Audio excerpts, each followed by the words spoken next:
Hi there. So, D&D. Big thing at the moment with Critical Role, Matthew Colville, excellent stuff like that.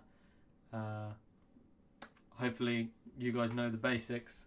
But I'm making this. This is almost a response. I've had quite a few friends of mine and other people I'm running and playing D&D with asking me about this. I ran a campaign, basically, 5th edition. I started it with a module, the Dreaming Heralds, and I ran that for a couple of people that I lived with, and it turned into a large campaign that ended because disconnection between friends, etc., etc.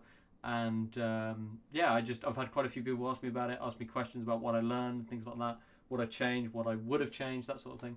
I thought, hey, I'll do it as videos. So today I'm going to talk about the first campaign I ran, which again, what I said was the module, the Dreaming Heralds for first level characters. So to set the scene, I'd never DM'd before. I'd only played 3.5. I was playing with my partner who'd never played anything tabletop roleplay at all before, and a guy that I lived with who had played quite a bit of 5e. I think he'd played other tabletop games before. So, varied mix of tastes and cultures. He played Numenera and things like that as well. So, we decided to play a game, and I looked up a quick module. We threw together some characters. I've got papers here and some other bits with all their information. But when we first started, they rolled my partner played a Dragonborn wizard called Grease Lightning because he was a blue dragon, so he had lightning breath, male. He had lightning breath and he had the spell Grease. It was funny at the time and it stuck. And my friend that we lived with, so he was playing Lecter the Human Cleric. We had the two of them. Again, I won't run you through the whole campaign. If you want to play it, it was a really good campaign. As a new DM, I found it really easy. I had a quick flick through it. It's 15 pages, so it's not that long. It's got quite interesting combat, quite interesting maps, good puzzles, quite interesting dynamics. But I'm just literally going to run through kind of the bullet points, the main things that I found interesting. So they started off, they met the villager, set the plot hook. He's got a sick son, and he asked for the players' help regarding the place where the Dreaming Heralds are, this temple. There's random counters on the way there. Campaign starts, they go to the temple, and players, they like to mess things up. So they decided to climb up. The temple has several floors, and I was like, yeah, look, okay, make an acrobatics check, and they did it, and they both rolled really well. They were like, and both above a 15, easily, and the maps that I could see made it look fairly climbable. And I said, yeah, sure, I can do it.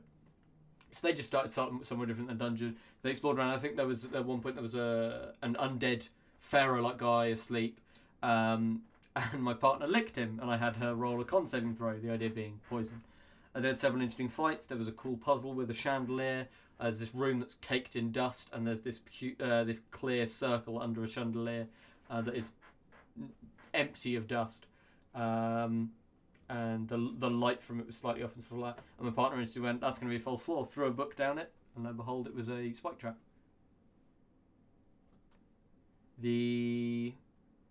Other than that, it was a fairly simple adventure. I think I made a couple of custom treasures for it. I think I made a sun mace for Lecter that he carried for quite a long time, unless it was already in there. It was one of the characters. Lecter came away with a mace of the sun, which basically once per day he could emit a bright light for like an hour or something like that. Nothing amazing. It was first level. Didn't want to give him something too cool, but got something. The main thing I remember was there was this cool boss fight. There was, the Heralds, basically zombies.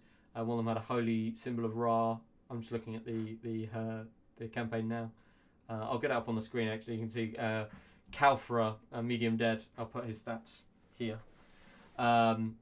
He's got some cool abilities. There you go. So he's got a mace, the Eye of Ra +1, which is a pretty good mace, especially for first level. But I like the idea of speaking back. I like the idea of giving out magic items.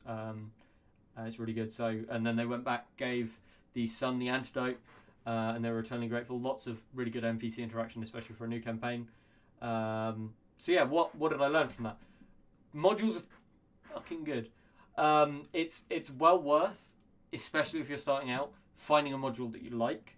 Obviously, there's Wizard of the Coast official ones. There's things like the Horde of the Dragon Queen. I've also run that. That was pretty fun. I really enjoyed that. I tweaked a lot of it, and there were lots of issues with the Horde of the Dragon Queen. I won't go into that right now, but lots of issues with it.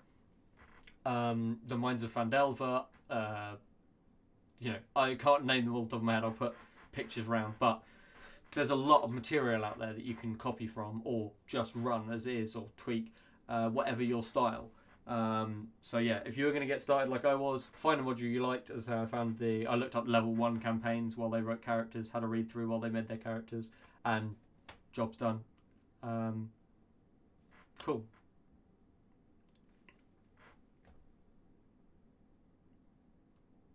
So yeah, that was the Dreaming Heralds.